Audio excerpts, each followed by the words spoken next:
Very good morning students. Renuka Nannoji here.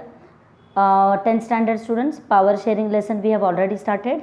I completed Belgian ethnic composition, accommodation in Belgium, Sri Lanka ethnic composition and majoritarian measures. So now in today's class, let us study what was done by Sri Lankan Tamils. Because you know that Sri Lankan Tamils were ill treated by the Sinhalas. There was lot of tension between the Sinhalas as well as Tamils. So what was done by the Tamils? Let us study here. How did they protest? Okay, the first point. Sri Lankan Tamils launched parties and struggles for the recognition of Tamil as an official language. As I have already spoken to you that Sinhala was considered as an official language because of the act passed in the year 1956. One act was passed in the year 1956 which recognized Sinhala as the official language. But now Sri Lankan Tamils are they are protesting, they are launching parties, struggles for the recognition of Tamil as official language. So this is the first step which was taken by the Sri Lankan Tamils. Second is they demanded regional autonomy. What is this autonomy, students? Supreme power. Like we don't want to be under anybody's control. Regional autonomy you give us. It means now area wise autonomy. Regional means now, like example now state government. It has got its own autonomy. It is not every time under the control of the central government.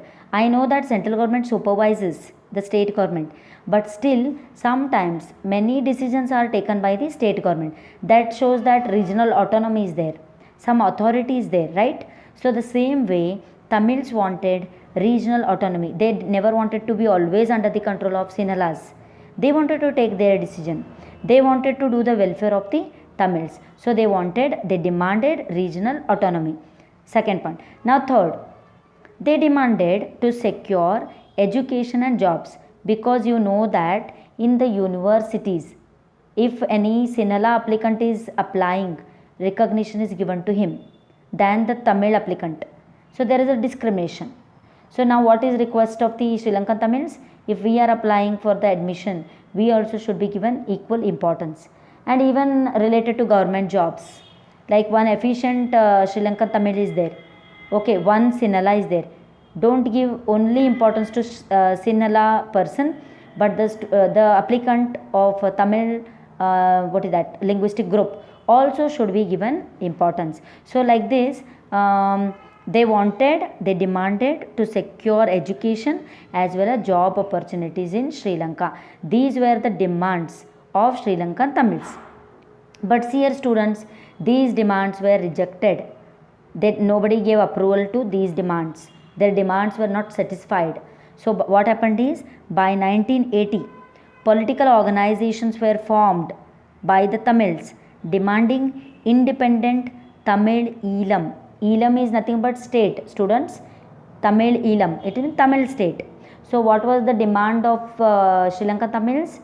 They wanted independent Tamil state. How did they put forth this demand? By forming political organizations. They formed political organizations. They formed political groups, and through that they demanded independent Tamil Eelam. So there started a civil war between Tamils and Sinhalas. Result, lot of bloodshed, death and destruction. It means what we are trying to show you here is Sri Lankan government did not give importance to all linguistic groups and religious groups. Sri Lankan government could not accommodate everyone like Tamils and Sinhalas. Discrimination was done here because we were talking about power sharing. It means if you give some power to Sri Lankan Tamils, if you give some power to Sinhalas, then definitely you can have a peace in your nation. But when you want to be selfish, you want to have all the powers in your hand, definitely there will be objection. It will lead to war, it will lead to destruction, it will lead to bloodshed. That's why the moral of the story is we need to have power sharing. Okay, if you share the power, if you share the responsibility, half of your work is done and all will prosper. That is the moral of the story. So this is about Sri Lanka. but the best government is Belgian government, which accommodated everyone. Through this example, we understood why power sharing is desirable. But in the next slide, I'll be again speaking to you why power sharing is desirable with 2 points, which I'm going to explain you later. Thank you.